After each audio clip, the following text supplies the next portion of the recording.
Hello అండి, అందరూ ఎలా ఉన్నారు? నేనైతే చాలా బాగున్నాను. ముందుగా మీ అందరికీ welcome back to our channel. So మీరు కనుక మన ఛానల్ని కొత్తగా చూసినట్టయితే please take a moment and subscribe అండి. సో వీడియోని చివరి వరకు చూడడానికి ట్రై చేయండి అండ్ వీడియోని లైక్ చేయడం మర్చిపోవద్దు. సో ఈరోజు వీడియో ఏంటంటే ములక్కాడ టమాటో అండ్ కోడిగుడ్డు కర్రీ అనమాట.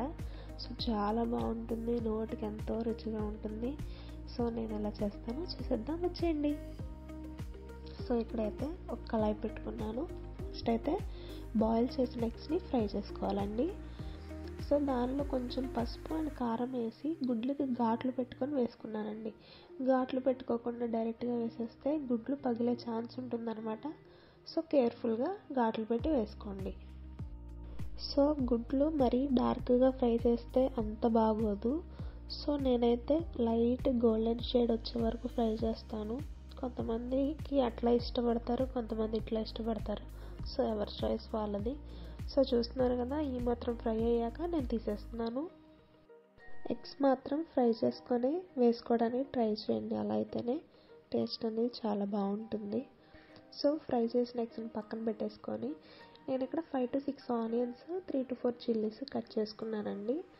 సో ఆనియన్స్ ఎక్కువ ఉంటేనే మనకు గ్రేవీ అనేది కూడా ఎక్కువ వస్తుంది. సో ఈ ఆనియన్స్ అనేవి ఆయిల్లో బాగా ఫ్రై అవ్వాలండి. వీలైనంత సన్నగా కట్ చేసుకోవడానికి ట్రై చేయండి, త్వరగా మగ్గుతాయి అండ్ గ్రేవీగా కూడా ఉంటుంది కర్రీ అనేది. సో ఇక్కడ నేను త్వరగా మగ్గడానికి సాల్ట్ అనేది ముందే యాడ్ చేసేస్తున్నాను.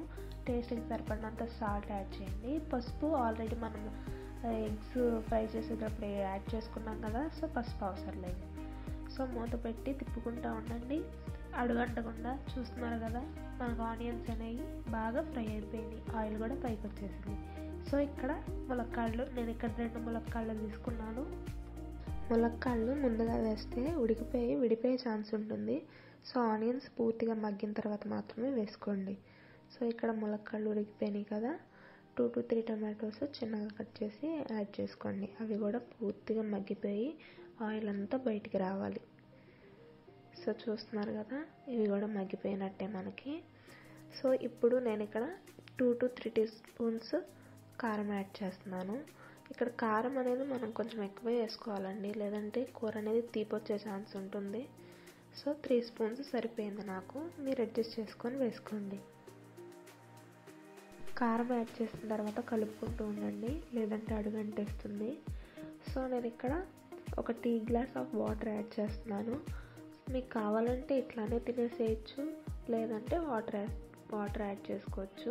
నేను ఇక్కడ సెమీ గ్రేవీలా చేస్తున్నాను కదా, సో అందుకనే వాటర్ యాడ్ చేశాను. చూస్తున్నారు కదా, ఇట్లా అయితే సరిపోతుంది. తర్వాత మనం ఫ్రై చేసుకున్న ఎగ్స్ యాడ్ చేసేసి ఒక 5 to 7 minutes మనం సిమ్లో పెట్టుకొని ఉడికించుకున్నామంటే మన కర్రీ రెడీ అయిపోయినట్టేనండి. అండ్ ఇంకో విషయం ఏంటంటే, మన ఛానల్లో వీడియోస్ చాలామంది చూస్తున్నారు కానీ సబ్స్క్రైబ్ చేయకుండానే చూస్తున్నారు. సో ప్లీజ్ మీకు కంటెంట్ నచ్చితే సబ్స్క్రైబ్ చేసి చూడండి, సో దట్ నాకు కూడా కొంచెం మోటివేషనల్గా ఉంటుంది కదా. సో ఇది నా సైడ్ నుండి ఒక రిక్వెస్ట్ అండి. అండ్ వీడియోలోకి వెళ్ళిపోతే మన కర్రీ రెడీ అయిపోయింది. సో లాస్ట్గా కొత్తిమీర వేసుకొని దించేసుకోవడమే. వేడివేడిగా పెట్టుకొని తింటే అద్దరిపోతుంది అనమాట. సో వీడియో నచ్చిందా?